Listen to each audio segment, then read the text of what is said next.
Hello, I'm Erica Sargent with CBS Chicago. Here are stories making news at this hour. Despite a federal judge's order to return two Brazilian boys separated from their fathers, the federal government doesn't yet have a plan to meet tomorrow's deadline. Roseanne Tejas has that story.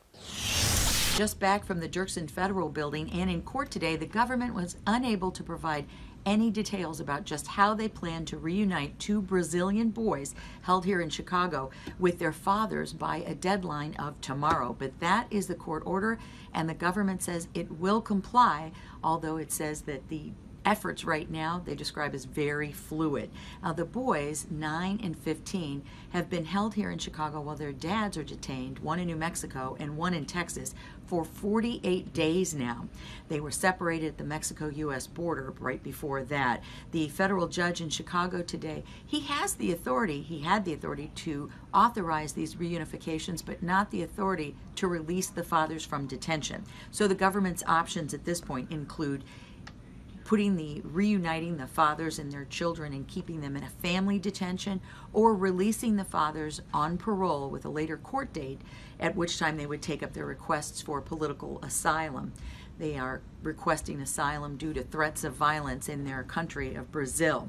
Now, this is one of the boys in federal court today. He is 16 now after celebrating his birthday while in detention here in Chicago. Now, we are not revealing his identity, but I can tell you that in court today, he looked very happy and relieved to know that this reunification is about to occur. Once again, the deadline, 1:48 tomorrow, or the Judge Chang, has ordered all parties back to court on Friday. A mural taking shape in Pingtom Park is vandalized. A community comes together to come to the aid of the artist. Vince Girasoli explains. Hi everyone, it's CBS 2's Vince Girasoli, and we're here at Pingtom Park in the Chinatown section of Chicago. This gorgeous mural, 3 artists have been working on it for a number of months, and over the weekend it was vandalized. Someone came by with silver spray paint, and he just spray painted the name of a music performer on top of it. And the community rallied together, and they bought the supplies for the artists to restore it back to what should be its original glory, and it sure does look beautiful. Chester Chow is one of them. Chester, thanks for helping us out today, speaking to us. It's no problem. When you first saw the vandalism, what went through your mind? That it's our first tagger, and they said, oh wow, you know, I said, why? We have other walls, there's blank. They didn't choose that, but they choose the one that we get done. Now, there's been a GoFundMe account to help buy you supplies. Yes. What do you think about people rallying together and supporting you and helping you restore the damage? God, that was amazing, because within a couple of days we raised like $2,400. Yeah. And was it hard to get the tagging off, or no?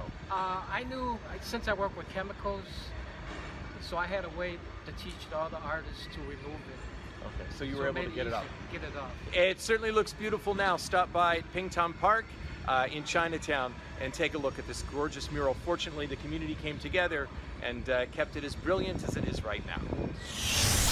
And finally, here is meteorologist Mary Kay Kleist with your forecast. Only had a little bit of lakefront cooling today, but the hot weather comes back. 90s return to the forecast.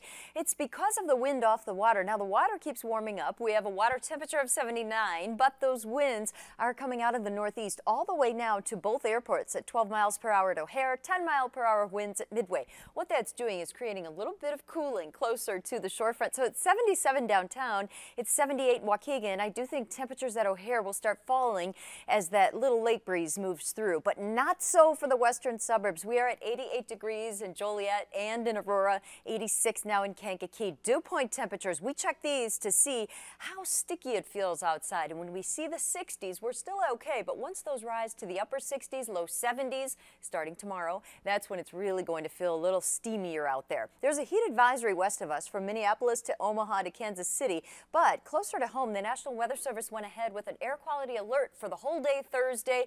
You want to take it slow, especially for the very old and the very young, or anybody with respiratory issues. Well, as we go through the night, it's clear, it's quiet, low temperature of 67, tomorrow's high 89 degrees.